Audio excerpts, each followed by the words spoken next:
You're welcome to Kama Studios, Ministry of Foreign Affairs. Abusuya, Saturday, yomo di energy sem abedan Ghana for, and Kama Studios eje gwa ni na babe somo. Edi asem na ye Ministry of Foreign Affairs ede betu dwa Saturday eye energy sem ema Ghana for ina. Jakunwa na memfa ensem ni na somo. Hi Kama Studios, so when follow this page, and make sure to follow this page on all the social media handles. I go by the name Sticky the Superstar. Now let's dive into the full story. The story is very simple, Abusuya. They want to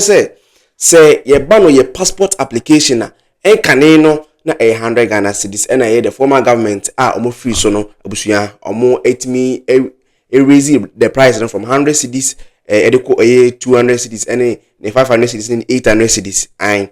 mantiase because that time it really pained me mantiase the reason why the price rise from those prices to baby and one. Now this government came and reduced the price from 500 to 300 Ghana to 350 Ghana cedis. And now they are about to open a new passport application centers in these towns or cities. It is already towns on infant to drama. Almost operation starts this December. It is already down by or meet passport application center. Now you'll be award down by and then name Krabatan the surrounding towns na busuya opa ye passport application ya fe na be free wono akọ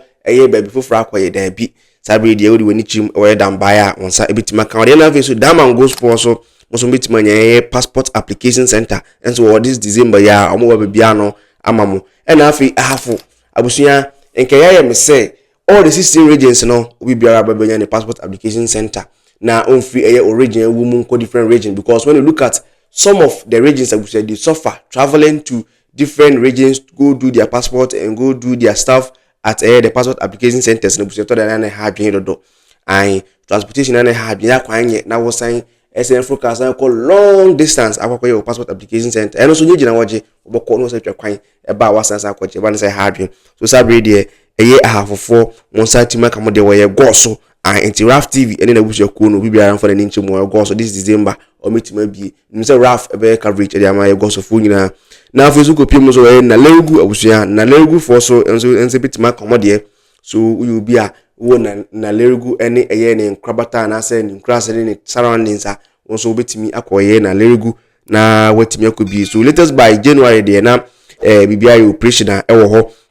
afi so bipim we say Western North region abusuya all the new created 6 regions no we be answer kind of passport application centers because when it comes to say like this method and hard because you have to go to either you go to Sunyani or you go to Takrade, and from here to Sunyani is very far, looking at the transportation and all stuff very far. And then Abushina Sabri they have forgot also sorry say you also bit mansa commodity and so where yes you also na bibia so come afi bon east so abusuya enka na enu mu na basunyane baba ye omode nti you be a won granza to wodom ne bonsu na nakote ni na abusuya for abusuya you be na wo those areas na just obaye sunyane na ba your passport and so ene hajika cry because looking at from Techima cry basunyane kwanenye and then all kind of that and Tisabe de Techima for monsabit my kamode ewo ye Techima nti bonu east for so ensabit my kayo passport application center and so ewo ho na afi ensem de wo ho de sabuja am say 24-hour operational nti sabe wo de passport no e ko dan Ministry of Foreign Affairs nkrabata ma BBB ewo ye these 6 regions na busunya okopiem wo ha na chese 24-hour economy and so epiem wo ye this passport new open centers no they are going to operate 24-hour nti se okopiem wo pe awia anopa anwumre abrewia bekobia no they are operating nti o passport na enkoche wo ho na enka eya me se me da koda omo nemum omuntimi nyaye me da koda omo batache saade no government ni pese we free wo na bibia so timi kama delivery under 15 days almost say the passport no be down omo a achekra 15 days because omo try to get new back on track because eya me say obi free Techima ekosunyane ya sunyane for de kra wo ho enwei na afi na wo obi free Techima abosunya so be ye wode eba na sai delays ebom ema ne che ewo ye ho zabre de wutu okrum no akoya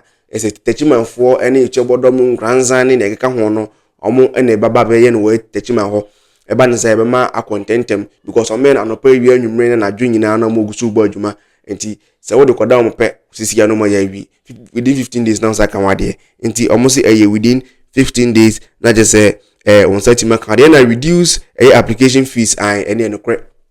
nkane no na standard passport application 32 pages no na nka 100 Ghana cedis, but the government that Abusua Sabri omo opposition no omo timi de koye 500 Ghana cedis. This government came and reduced the price from 500 cedis to 350 Ghana cedis, and also yenigisem and also bibia timi kama na fe so omo so betima delivery nti say who you be a wutimi feeling while they online when you're feeling, when you're done with the feeling now, they give you option to choose either they would deliver to you at your home address and as be a post officer a ben and maybe a landscape mark a ben na omo ma be delivery e the amount obusia brofo no nyam fan chame because me ko TTI school no jump and say jack nti yen share dan brofo sa dem fan chame Sabri e-tracking system omo wi am tracking was system no be say now upgraded and everything is on point for Ministry of Foreign Affairs. It is Sabri the Ministry of Foreign Affairs opening port down Honorable Okujeto Ablakwa and ni Kendi for ni the president ni omo kan hu na Abusua Sabri they are really working, and I must say we will be our failure. You could see say there are a lot of changes on the portal because first everybody scans and what filling now you fill the forms done with it before you make the payment, and also good news any more or person your passport in Sabri we are going to need your passport. Make sure to do yours so that a bit more na ama bibia so etimaja tum say ampampa we are going to need na Ghana here na what you Ghana here wo British Ghana come and do your passport and become citizen of this country. I come to do any update that comes around, we bring it to you on this platform. Thanks for joining us today. I'm finally out. Yeah.